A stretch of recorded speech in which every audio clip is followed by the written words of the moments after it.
What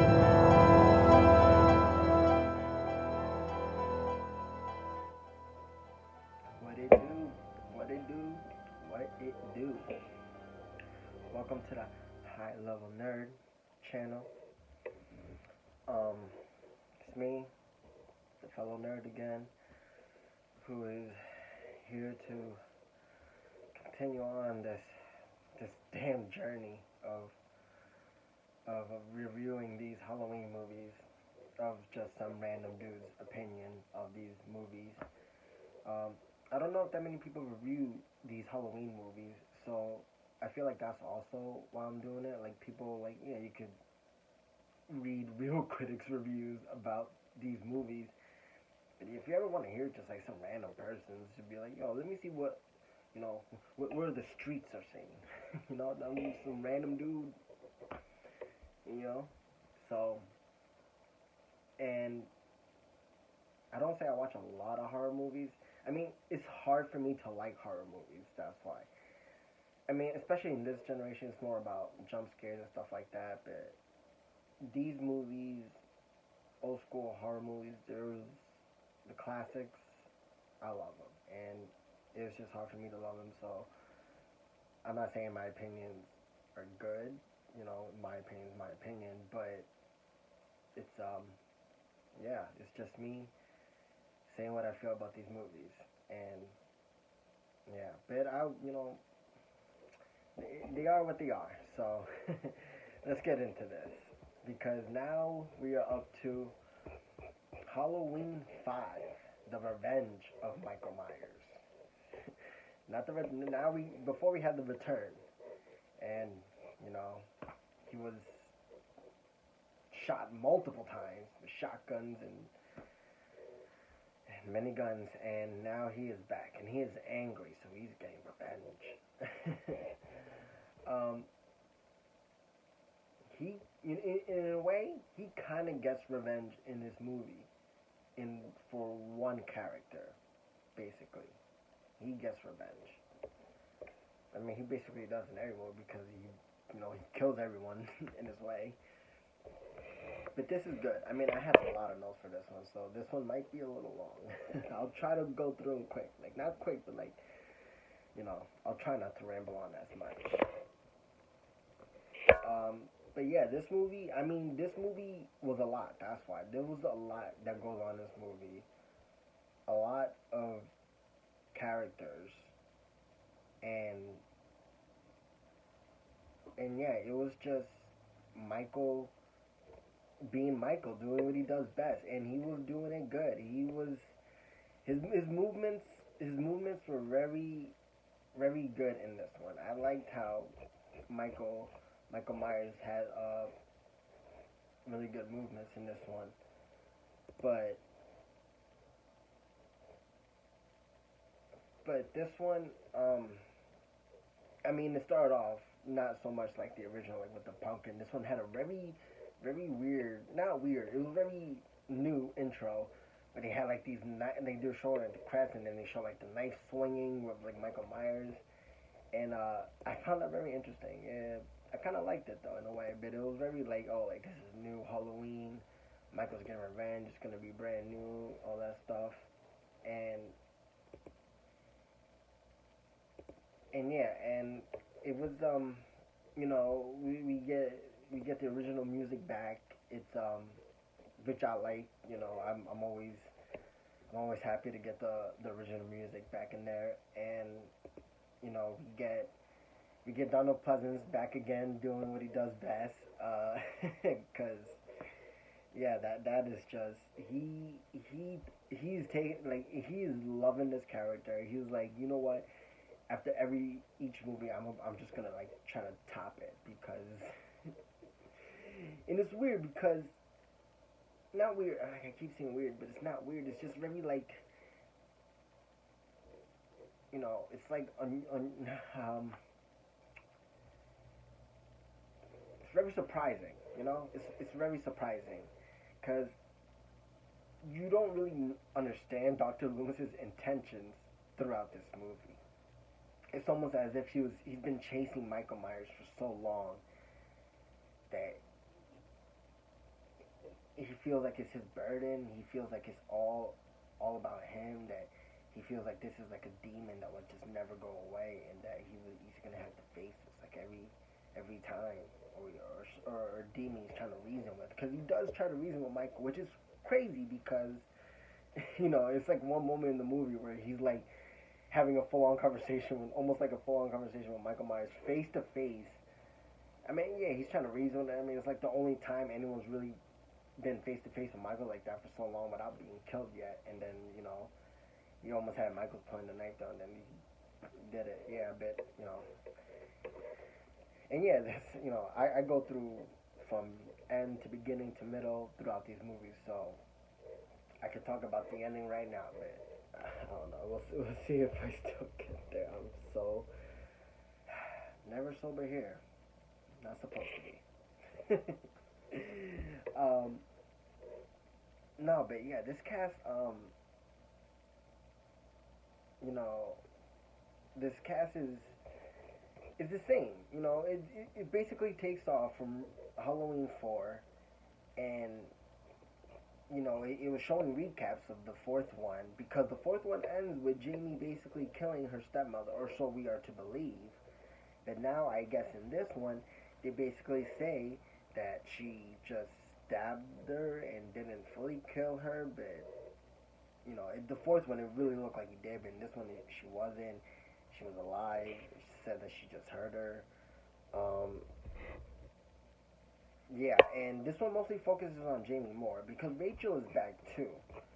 Um, Rachel, the one played by Ellie Cornell, and yeah, and they don't really show her that much. It's weird because like she was the main. She almost it was like the Jamie Lee Curtis in the fourth one, and now in this one, it's just like she's there, and yeah, and then eventually Michael gets her, which is which is weird that at one point Michael was following her for like almost like the beginning of the movie. He was like following her, and it was like, why? Like, why? Because you almost killed her before, and like you feel like you have to finish the job. Because yeah, it just didn't make any sense. By the way, Michael Myers somehow obviously surviving again. Like you should always know. Like at this point in these Michael Myers movies, he's not gonna die. He's never going to die. He can't die. And no matter how much you see him dying, he he won't, like, even like I'm not even talking about the most recent one, not Halloween Kills, but the other one. I forgot what year it was, like 2018, I think. I don't know, or 19. The other no, the first one that came out with Jimmy Curtis when yeah, that one, that's like 30 years ago. Yeah, like you just think yeah, he's gonna die in this one, but no, he doesn't. Like he took so many shots, he fell in, and then he was crawling out. He gets into the river, he gets washed out, and he comes out, and he already just killed some random dude like as soon as he got out of that river.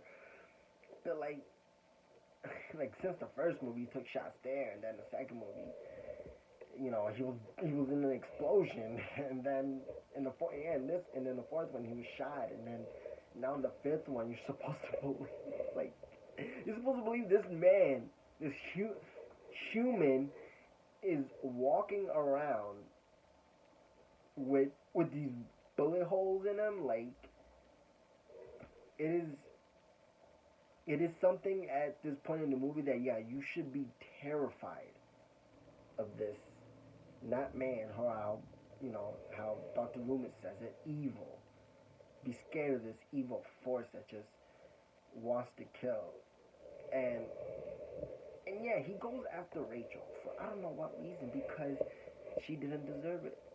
She really didn't. She escaped that, and she should have been free.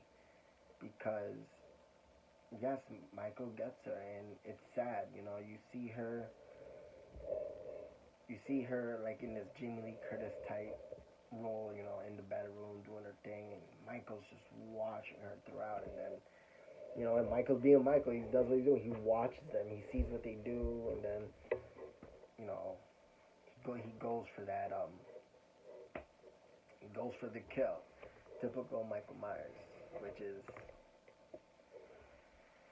what I like.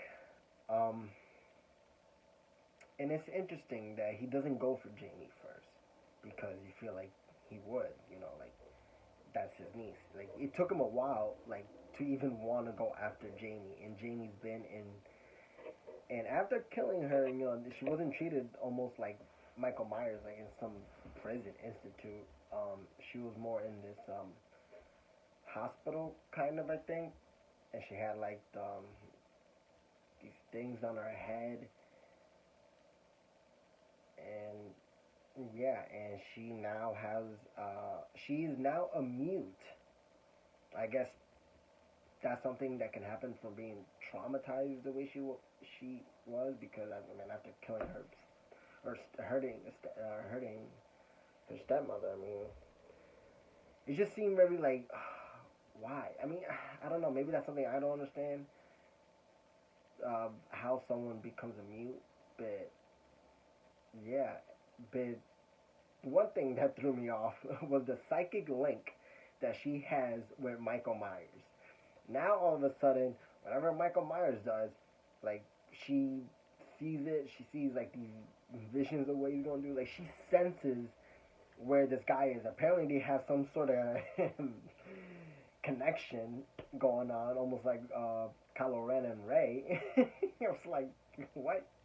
And you figure at that point, like, oh, Michael should know where she is, but if they're connected, and you could just follow her and do the job bit.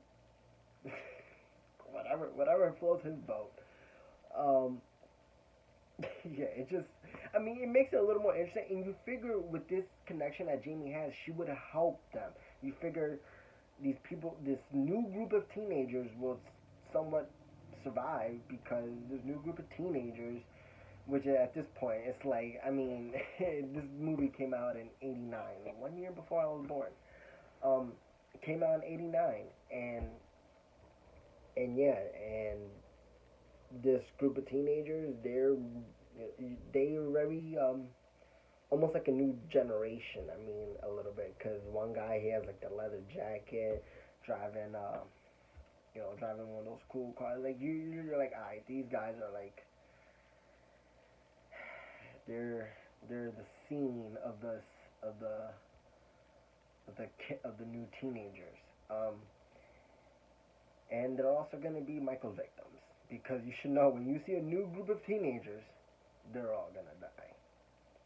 For some reason, Michael has also that thirst to just kill random teenagers on a Halloween night. He likes to kill those group of teenagers. It's common in a Michael Myers movie, and it's common for his thirst to kill. But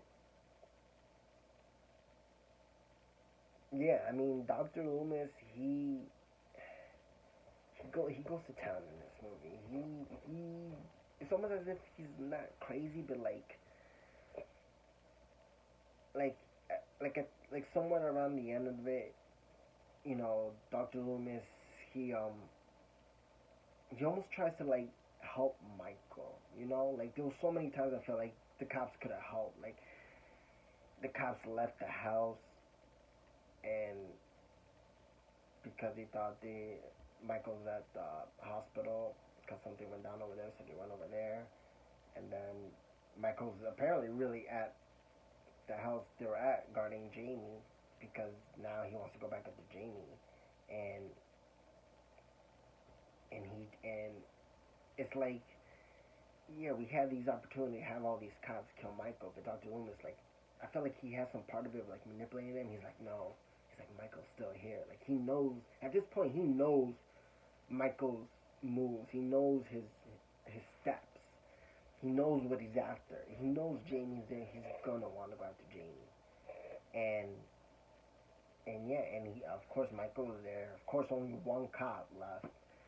And yeah, and then Michael just, he goes after them, and then you get that whole horror chase scene, almost like Jamie Lee Curtis in the first one. And it's good. You don't know what's going on. Michael gets shot again a couple of times, and he still keeps coming at him, at the people, even the cop. and yeah, and yeah, he's doing good. You know that thing. He's doing good. The music is good. The movie is just playing out very well. However, most of the scenes with these teenagers, the group that Michael kills, I feel like even so much in the original, like even when they do focus on them, it's like you don't. It's like either these group of teenagers will either be assholes or a group of friends who are not assholes, and like it will be a group of friends who are assholes or a group of friends who are not, and yeah, it's very mixed, man. Like sometimes you can't believe, like, are these people really friends? And then like, why are these people a couple? And it's just, but Michael gets to them quick. And Michael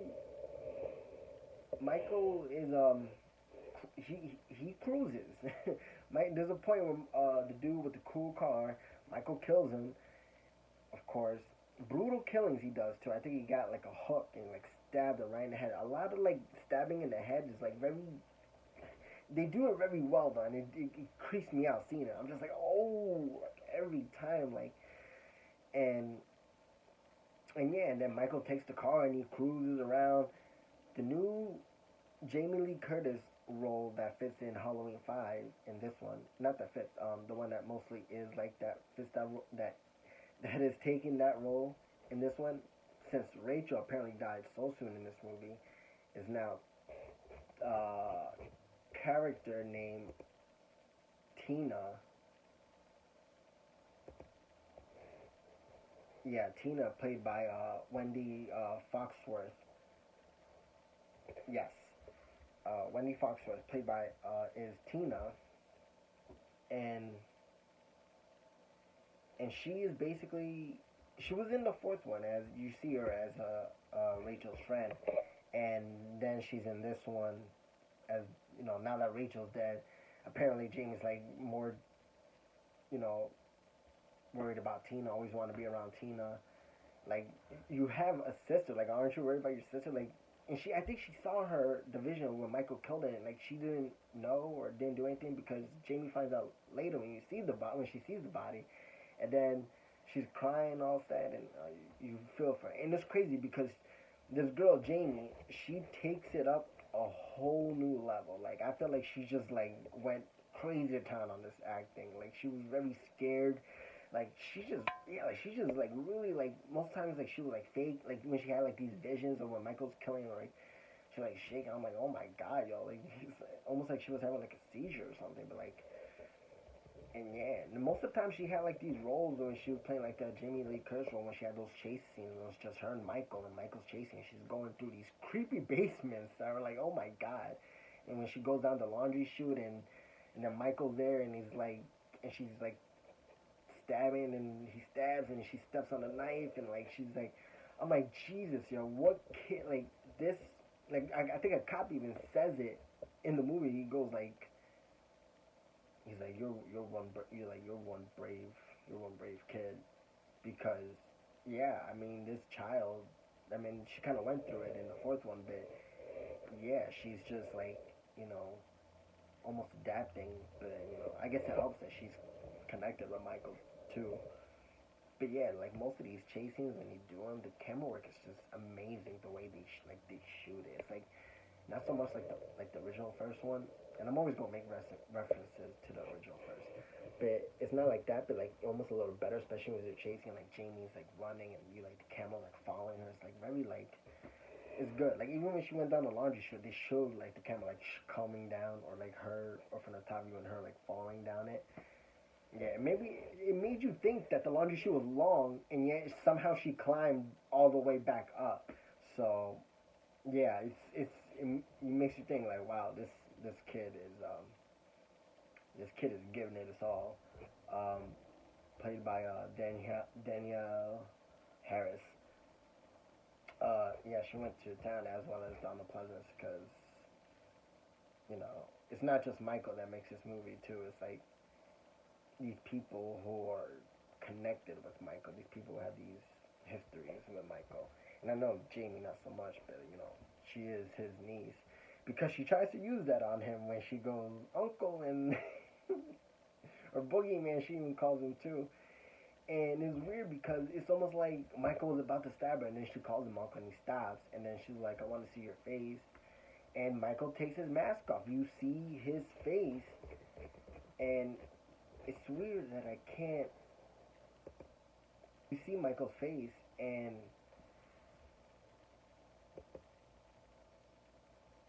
then you see the teardrops come down his eye, and you're like, wow, this man is this man is crying for what reason? I don't know, but he's crying, and then you're just like, wow, okay, I guess he has what some sympathy for his niece. But then something happened, and then she tries to run away, and then it's like, ah, and he was about like, and then he's like gonna kill her again. I was like, dude, make up your mind, like, why? Because she ran like scared, like she should have been like, yeah, I tried to kill my mother too, or I tried to kill too, like you, and like I don't know, she should have connected like that or something, but, but I think she tried to,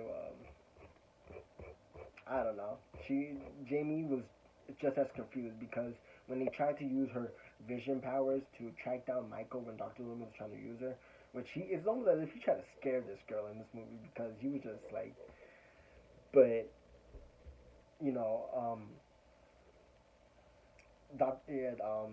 he tries to tell Jamie to use her powers and like she doesn't want to help, and and then you're wondering like why are you protecting? He's killing people. Like her intentions are mixed as well, and it's like, all right, like come on, Jamie, make up your mind. But because yeah, it wasn't until like almost at the end of the movie when he's killed like all of the teens. At this point, he's killed all the teens in gruesome ways, and the teens are messed up because they try to do like this boy who cries wolf bullshit, where like it's kind of thing going on. Where it's like, oh, they try to fake. One of them has a Michael Myers costume. One of them fakes it. At this point, they're like faking, trying to be Michael Myers. One of them coming out screaming, and then you got these cops that come out. And they're like, oh my god, like we almost would have shot you, like. And then yeah, when they do it again or something, and then they don't take him serious, or when they see when the cops see real Michael Myers, they don't take him seriously, and then it's like, well, you know what's gonna happen. And those cops, by the way, are like the goofy cops. Like for some reason, every time these cops showed up, it was they played like this weird circus music, and I'm like, it's very very weird. Like why? Like how are these cops goofy? Because they make a little couple jokes or something, but it just seems like I understand if you want to put like an upbeat music or whatever, or like a silly tone, but it's just a really like it sounds like a like a clown like with the nose and you honk and you go like or something like that, but like it's just very weird that like come on like they could have done something at least better with that, but you know because the rest of the music was dope, like I loved it, it was amazing, so I felt like it should have like just to put like I mean, only when those cops showed up, only when you see those two cops and they make a weird joke, or just when they showed up, you hear that and you're just like, like I don't know, is that supposed to make people laugh? Like, are they trying to get a laugh out of these movies now at this point, or something?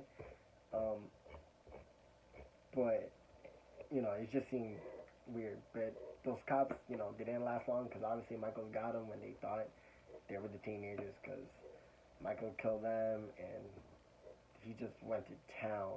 Like he, especially on the one that was impostoring him, like he did not hesitate to kill him in front of his girlfriend. Like of course while they were getting freaky.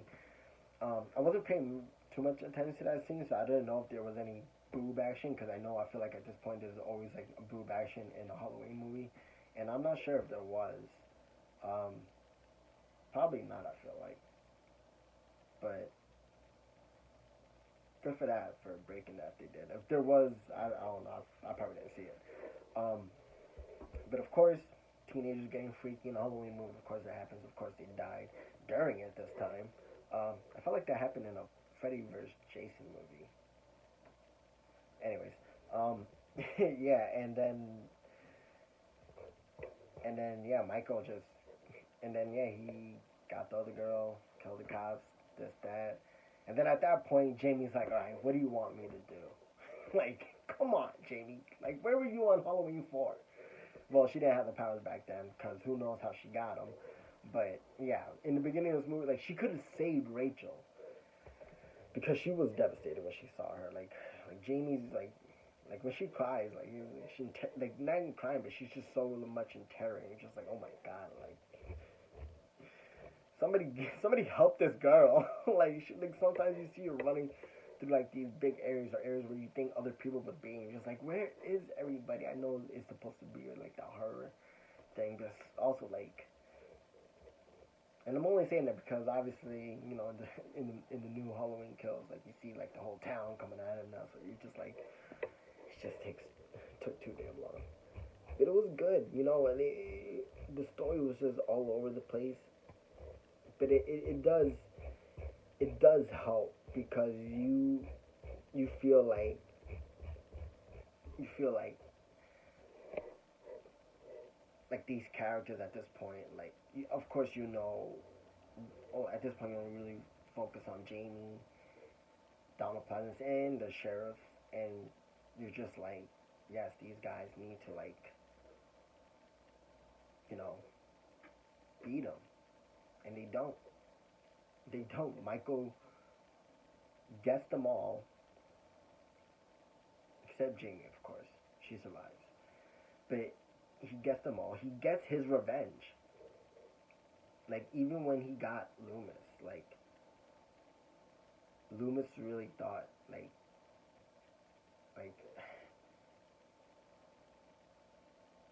like he tried everything to get Michael, and it was almost like an honorable death.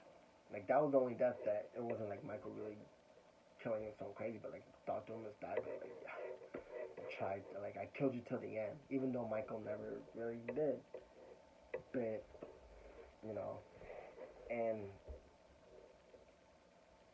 but I think he did stop him because yeah, Michael ended up in jail at the end. They ended up arresting him. They finally got him this time. But of course, he breaks free. By the way, oh my god, I am so mad right now because I'm trying to remember now. Did Tina survive or not? I think she didn't. No one survives. No one ever does. I'm pretty sure Tina did not survive.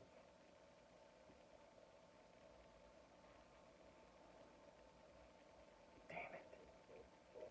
I'm really hard. Damn it. I'm so. But you know, I loved it. You know, Michael gets them all. He ends up in jail, and then you see this guy throughout the movie. Not throughout, but like most certain scenes, you see him in the background, or you see him walk by. This mystery guy in a black coat and like in a hat, and it's just like, who is this guy? Why is he here? Is he? Who is he? He's so mysterious. And then when Michael's in jail, he pays a visit. It seems like he broke Michael Myers out of jail because he's gone too, and you know they don't show his body, and you figure that's something you see because nothing you see, all you see is cops or sheriff's deputies, and and then yeah, and then you're just like, oh my god, like is like why? And then that's when Jamie sees them all, and she's just like, and you hear the music, and you're just like, oh, damn it. Not only did he not die this time, but he got away. He got his revenge, and he got away. Except without killing Jamie. So, I guess he gives up on that, and, but, yeah, he's just like, I killed everyone except Jamie, so my job is done. Or maybe he does have some sympathy for her, because, you know, he wasn't going to kill her at one point, I felt like, but then, everyone's intentions are all over the place this movie, but I guess it tries to give you more of like a twist here and there, as opposed to like that, you know, the last one where it just ended on a twist. This one was giving you twists throughout the movie, so it's not. It wasn't like at a place. It was just very surprising every time. You're just like, oh my god, and then like, oh my god, like it's like you want these characters to do the right thing, and then they kind of don't, and you're just like, damn it, like stop. It's almost as if some of these people are helping Michael. Dr. Loomis was kind of almost helping him. He was almost basically using Jamie as bait, and yeah, then the mystery guy, breaks him out. Like these people help Michael. Like at this point, people are like, yes, this guy is the icon of what they're probably going to refer to him probably later in movies as a serial killer, like the icon, famous serial killer, and then they're going to be like, yes, he needs to be free, he needs to be in the world. People are going to want him to be out there to do his killings. But yeah, I mean, these people got to know that you got like at this point, I'll just be like, chop his head off. Like, come on. But yeah, I mean, even Dr. Loomis was shooting him with like tranks at one point. I'm like, why are you using tranks? Like this thing, like Dr. Loomis was almost like this character from the movie Anacondas, the one who wanted to capture it, and like, oh, like Michael Myers is no good to me dead. Like, I want to capture him alive, and because Dr. Loomis was trying to do that and not trying to kill him, that ended up leading to his demise finally in this movie, and it's like now, basically that's the end of Dr. Loomis. You know, this is, I think this was his last movie. His last movie before he passes away. I don't remember if it'll be in the other future ones. He might be only by name, but it's it is what it is. Michael goes on a rampage with the killing. He really gets his revenge in this movie. The music is good. The characters, most of the teenagers are okay. The rest of it is the main cast, which you really focus on, is really good. That's what's more important. Um, unless you care about like the teenage part of the movies, but they're okay. They're as classic teenagers as they can be, and as teenagers can look in that era. Um, Jamie just did like an astounding job in that movie of how she acted. You know, um,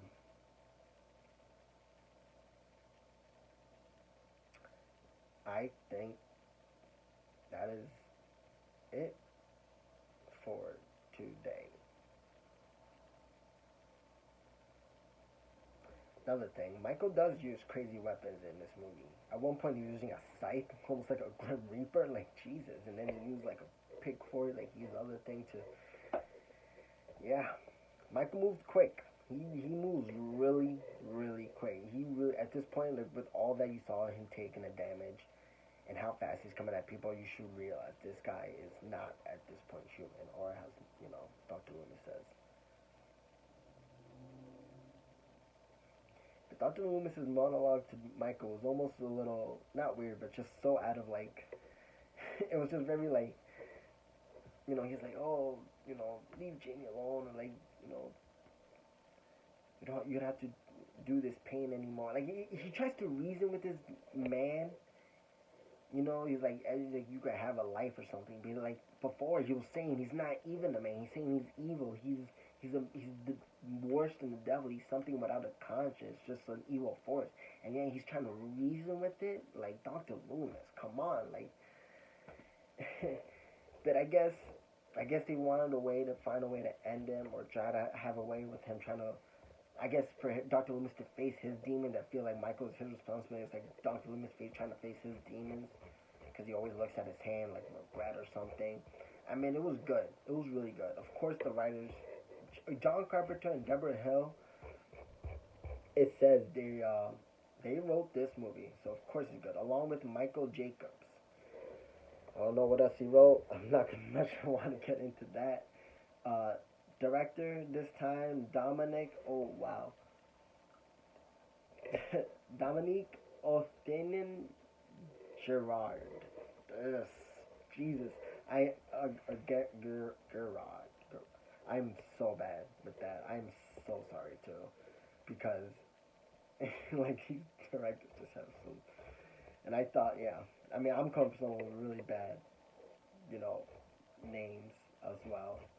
But Halloween 5 was his fourth movie that he directed um, from Black Sequence. It was in one episode in After Darkness and the Hospice, hospice. So yeah, and then but he did a lot more after that. He did way a lot more after that. And anything that I have seen, can't say I have, which is sad because I enjoyed the hell out of this movie. Actually, I really did.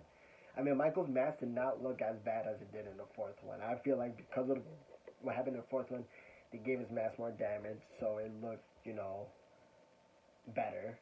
And it still had the hair and like the tech, like it still had, I felt like it still is the fourth mask. They just roughed it up a little bit, but it's still that mask, and it's just, it wasn't as bad though.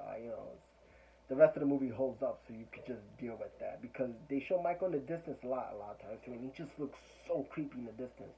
It's like almost a new shot they're trying to do, or they've done it before actually. When you see him in the distance, and it looks so damn creepy. Oh my god. Overall, in this movie, I give this one 8 out of 10. Yeah, this one was very up there. I love this movie. It was really good music. You know, this twist throughout it. Donald Pleasant's amazing acting. Jamie acting, like it's so good. Like they just get right into it, and it is amazing. Like they do not hold back at all with this. The blood, the body count was it was spread throughout the movie in good amounts. So it's like Michael's always getting in there, and then in between he has his good watching the people moments, especially when he was cruising around. um, so yeah, that's my rating for that. Um, Highly recommend. Of course, you would have to watch the fourth one, which I didn't give a bad rating, I think either. So yeah. Um, and that is Halloween 5, The Revenge of Michael Myers. I said I would go a little long on this. I told you. Hopefully, the extra couple of minutes is worth it. Yes, and it really, now we're getting to the sixth one, which I forgot what it's called, and hopefully it connects to the ending of this because I forgot if it does or doesn't. We'll see when we get into that. But I hope you enjoyed this. I hope this was helpful. I hope, you know, anyone who watches these damn videos. So, but I do this for me, putting it out there is just to whoever. Um, like me talking, me expressing it is for like it helps me. So I don't talk to many people. So me talking to the out the world out into the internet is just it's just it's very deep out there into the internet. So this will echo on. If that makes any damn sense. So this is your fellow nerd signing off. Have a good day. Enjoy whatever it is you do, and make sure you enjoy doing it. Because that's always important, to enjoy what you do. Anyways, recommend this movie. Watch it. And I'll see you next time. As always, stay frosty.